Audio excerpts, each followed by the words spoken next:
Despite the repeated invasions and occupations, Armenian pride and cultural identity never wavered, and revenge did not become a part of their culture. And when Armenians were many and powerful, even then, they did not develop a sense of revenge. The snow-capped peak of Mount Arad became the focal point of these proud people, and by 600 BC, Armenia's kingdom sprang into being. Years ago, in fact 11 years ago, when we were commemorating the Armenian genocide, my daughter was 9 years old. She had to stand up on the chair to reach the microphone, and she recited a poem that is called "We Are Few, but We Are Called Armenians," which describes the Armenians and their history. She had to stand up on the chair and recite that long, beautiful poem. And through that poem, the television kept repeatedly showing her, and many people in Georgia start learning about the Armenians and the Armenian history. Yes, today we are only a few, but we're still called Armenians. That little country that you hardly can find on the map is still dividing the Muslim world. It is still in the same danger that it was in before. If the world ignores the fact of that danger, that the little Christian country that is left will disappear.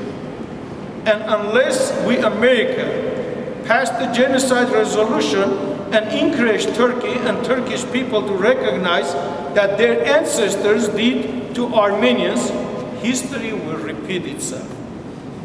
Armenia was the first country in the world to adopt Christianity as state religion in 301 AD. Christianity was introduced into Armenia much earlier, during the 1st century, 60 through 68 AD, by two of Christ's disciples, Bartholomew and Thaddeus. They came to Armenia from Asorestan and Cappadocia. They baptized stately families and common people and are known as the first illuminators of the Armenian world. During the first 2 centuries, Christians in Armenia were forced to practice their religion secretly amongst the majority of Zoroastrians. The situation lasted until 301 AD, when Christianity gained support from the state. Armenia is an open museum of Christianity. There are thousands of Christian monuments, such as monasteries, churches, chapels. The first book written in Armenian alphabet was the Holy Bible, translated in Armenia as the Breath of God. Christianity and Christian mindset of being loving, forgiving, and kind plays a major role in Armenian daily life. History and the present has revealed that revenge has no room in Armenian culture. See, the answer to whether Armenians have ever spoken about revenge is no. They haven't, and they will not. But if we forget the history, there will be no Armenians left to forgive. The second question is, have Armenians ever demonstrated hatred against Turks? The answer is that Armenians don't hate. Armenians are loving people.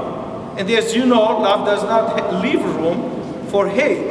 I have been told many times by Turks, I thought you would hate us because we are Turks. And every time I have the same answer. We don't hate because we are Armenians.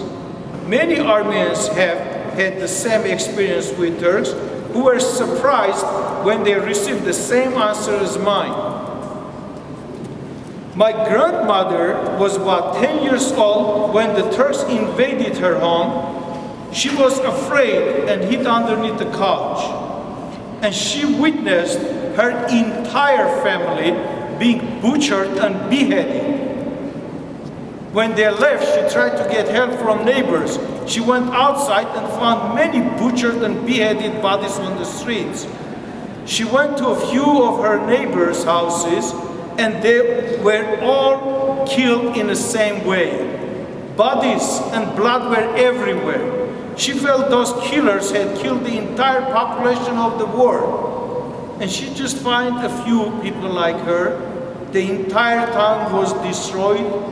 Thousands of people were killed, and there was no one to bury the bodies. After a few days, she noticed that hungry dogs, wolves, and other wild animals were eating those bodies. All of the survivors witnessed similar atrocities to hers, and they took their pain with them to their graves. Young girls were taken and made wives by Turks, and many children grew up without knowing that they were Armenians. Young women and girls were raped in front of their husbands and their families before they were beheaded. These are only a few of the stories that I have heard directly from survivors. There are more, but if I keep talking about them, we might stay here for days, weeks, or more. And when I get the question regarding whether I hate them because they are Turks, when I tell them, no, I can't hate you because I'm an Armenian, I don't think they will ever understand me because of their culture and beliefs. The third question is, have Armenians ever accused today's Turks and Turkish government for committing the Armenian genocide? In Turkey, a network of religious, military, and security forces exercise real political control. Turkey is vigorously prosecuting and bringing to trial Turkish intellectuals who talk about the Armenian genocide. In Turkey, history has been fabricated, and they are actively lobbying politicians all over the world trying to stop the recognition of the Armenian genocide. Turkey has tremendous movement of nationalist forces, which are supported by the general population, and nationalistic murderers are getting recognized by Turkish people as heroes. Hrant Dink was assassinated in broad daylight on February 19, 2007 at the hands of 17-year-old Turkish nationalist. Dink, an editor of August newspaper, called for reconciliation between Turks and Armenians and criticized the Turkish government's refusal to recognize the Armenian genocide. As a result, he was marked by nationalist forces as an enemy of Turkish people and was to be eliminated.